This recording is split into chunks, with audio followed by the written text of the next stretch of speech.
សម្រាប់បងប្អូនដែលផុសរូបភាពឬក៏វីដេអូនៅក្នុង Story Facebook ពុំសូវមានអ្នកមើលច្រើនអញ្ចឹងបងប្អូនអាចមើលវីដេអូនេះបានដើម្បីចង់ឲ្យអ្នកដទៃអាចឃើញនៅវីដេអូរបស់យើងច្រើននៅក្នុង Story Facebook បងប្អូនគ្រាន់តែធ្វើការចុចជាមួយនឹង Facebook ទៅមកយើងអាចធ្វើការចុចជាមួយនឹង Profile Facebook យើងជាមុនសិនហើយបន្តមកទៀតចុចពាក្យថា Setting and Privacy អញ្ចឹងវាមានពីរកន្លែងបាទត្រង់ចំណុចខាងលើក៏មានដែរបងប្អូនអញ្ចឹងខ្ញុំដាក់សញ្ញាសម្គាល់តែម្ដងបងប្អូនចុចត្រង់ចំណុចហ្នឹងហើយអាចធ្វើការ scroll ចុះមកក្រោមបន្តិចហើយត្រង់ចំណុចនេះដែរអាចធ្វើការស្វែងរកពាក្យថា story បាទអញ្ចឹងយើងចុចកន្លែង story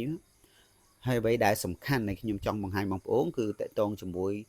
who can see your story បាទត្រង់ចំណុចដែលខ្ញុំដាក់សញ្ញាសម្គាល់ហ្នឹងបងប្អូនអាចធ្វើការចុចត្រង់ចំណុចហ្នឹងមកហើយក្នុងករណីបើសិនជាបងប្អូនចុចហើយឃើញគេដាក់ថា friend បាទអញ្ចឹងកន្លែងសញ្ញា QQ ហ្នឹងគឺមានតែមិត្តភ័ក្តិរបស់យើងទេដែលអាចឃើញ story Facebook របស់យើងបើសិនជាឃើញត្រង់ចំណុចហ្នឹងបងប្អូន select យក public វិញមកអញ្ចឹង public គេអាចឃើញជាទូទៅតែម្ដងបន្ទាប់មកយើងធ្វើការ save ជាការស្រេច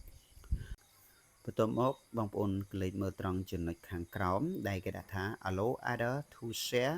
your public story to their own story បាទអញ្ចឹងត្រង់ចំណុចមួយនេះ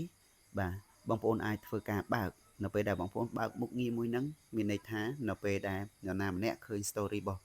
យើងគឺគេអាចធ្វើការ share story របស់យើងបានអញ្ចឹងនៅពេលដែលគេធ្វើការ share គឺ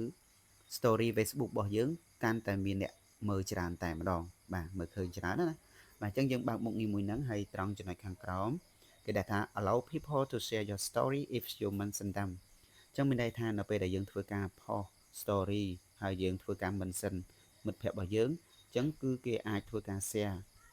នៅ story របស់យើងបាន24ម៉ោងតែម្ដងបាទអញ្ចឹងនៅពេលដែលយើងធ្វើការកំណត់នៅមុខងារទាំងពីរហ្នឹង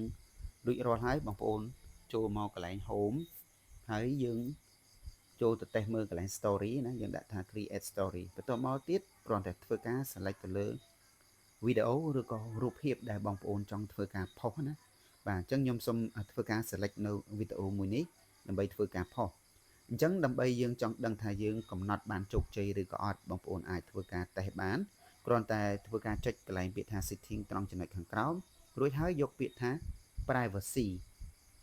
អញ្ចឹងនៅពេលដែលបងប្អូនចុចត្រង់ចំណុចហ្នឹងគឺបងប្អូនឃើញហើយកន្លែងខាងលើហ្នឹងគេដាក់ថា public អញ្ចឹងវាមានចំណុច QQ អញ្ចឹងយើងបានអូខេ